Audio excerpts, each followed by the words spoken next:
শুধু একজন স্ত্রীলোক মাতাজির গুণগান করেছে। কে জানেন উনি? ওনার নাম হচ্ছে গোবিন্দ দাসী, প্রভুপাদের শিষ্যা, যিনি কাঁচের ঘরে বিদেশে বরফের মধ্যে তুলসী গাছ তৈরি করেছে। চিন্তা করুন, ভক্তিটা কঠিন নয়। তুলসী সেবা করেও গুরুকে সন্তুষ্ট করা যায়, এটা হচ্ছে ভক্তি। আমরা অনেক সময় ভাবতে পারি না, মারবো তো মারবো গন্ডার, লুটবো তো লুটবো ভান্ডার। দরকার নেই ভক্তিতে। পত্রম পুষ্পম ফলম তোয়ম যো মে ভক্তা প্রযোজ্যতে। যদি পুষ্পপুত্র ফল এবং ভালোবাসা দিয়ে যদি কেউ কৃষ্ণকে ডাকে, কৃষ্ণকে সন্তুষ্ট করা যায়। সেজন্য স্ত্রী হোক বা পুরুষ হোক, যদি কেউ ভগবানকে ভালোবাসে, সে সবার আদর্শ। ঠিক আছে, আপনার নাম কি? হ্যাঁ, অচ্যুত প্রিয়া পদ্মা দেবীর। আপনার নাম একদিন চলে আসবে বইতে, আপনি ভালো সেবা করছেন মন্দিরে। আপনার কি প্রশ্ন? বসে বসে বলুন, বসে বলুন, বসে বলুন, বলুন।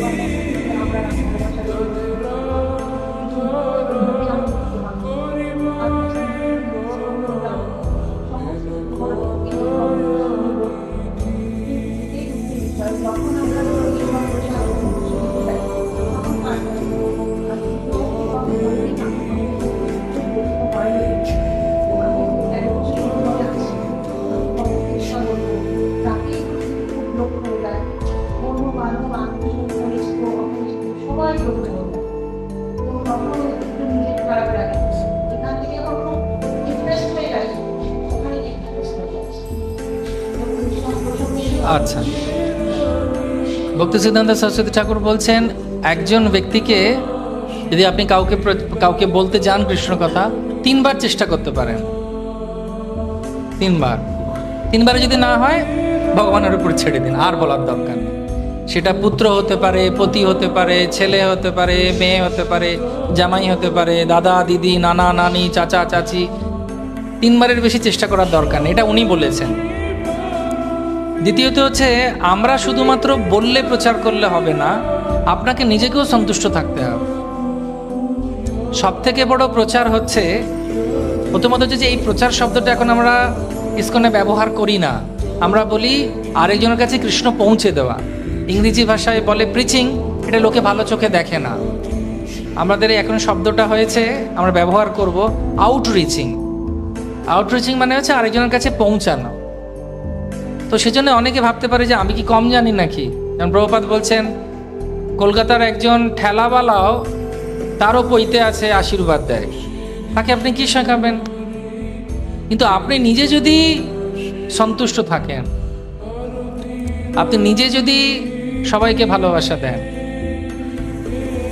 এবং আপনি যদি রাগ না করেন, হরে কৃষ্ণ, আপনি উত্তেজিত না হন, তখন ধীরে ধীরে লোক আপনাকে বলবে, আচ্ছা এত কিছু হয়ে গেল, কিভাবে তুই মাথা ঠান্ডা রাখিস গো মা?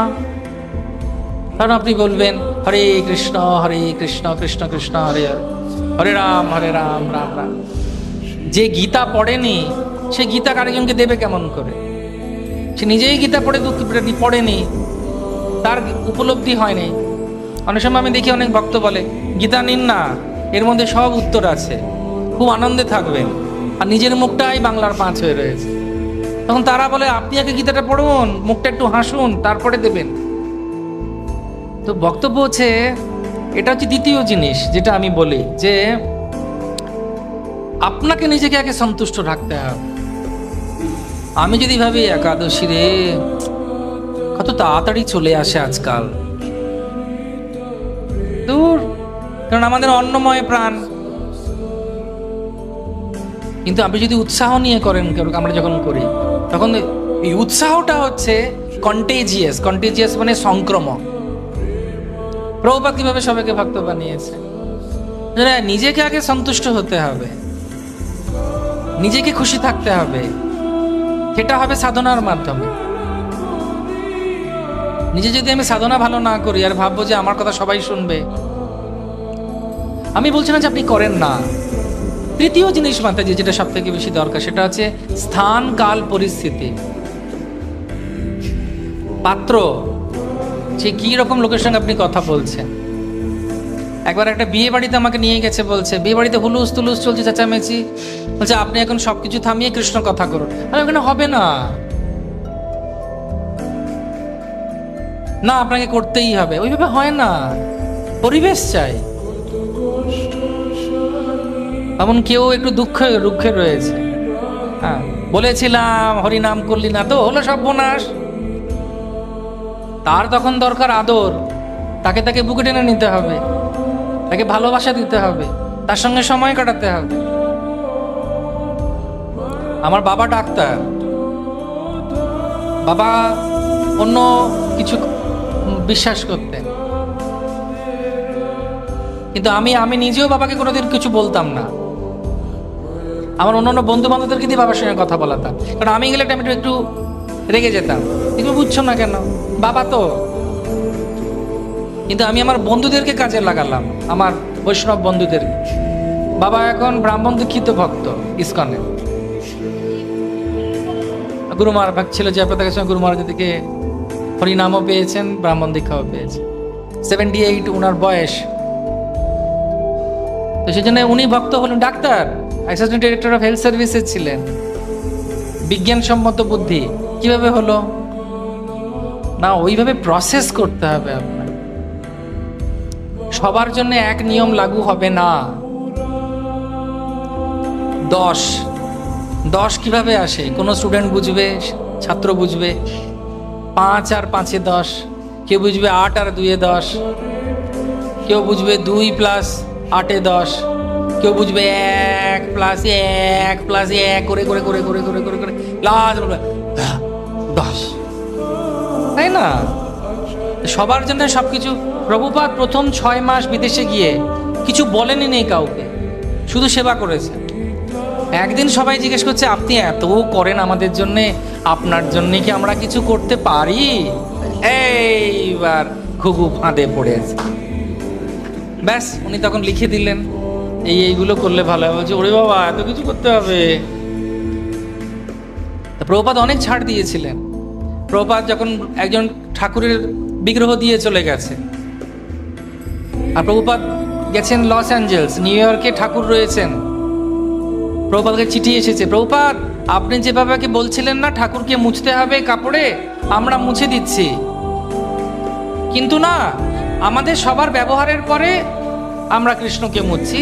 কৃষ্ণ 12 নম্বরে উনি আসেন, মানে 11 জন আসে, 12 নম্বর ওই একই তোয়ালেতে কৃষ্ণকে মোছা হয়। প্রভুপাদ লিখলেন, খুব ভালো, রোজ করো। চিন্তা করুন, নিজেরা গা মুছছে, ওই একটাই টাওয়াল, হিপিত, হরে কৃষ্ণ।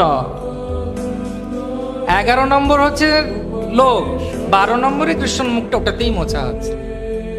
কিন্তু প্রভুপাদ বলতেন, চিন্তা করুন কত প্রভুপাদ সহ্য করেছে, কিন্তু প্রভুপাদ উৎসাহ দিয়েছে। এবার প্রভুপাদ যদি বলতেন, কি করেছো ম্লেচ্ছর জাত, মর তোরা, ওলা উঠো, গঙ্গামুখ পা, কুকুর হয়ে জন্মাবি, আর হতো কিছু? আমরা তখন রোববার দিন কি করতাম জানি না, একাদশী দিনে কি খেতাম, আরামবাগের মজা আর বলছি না। কিন্তু প্রভুপাদ কত কষ্ট করলেন, সহ্য করলেন। যমুনা দেবী গাইছেন, আমাদের গুরু মহারাজরা কত সুন্দর প্রচার করছেন, গুরু মাতারা কত সুন্দর প্রচার করছেন। কেন?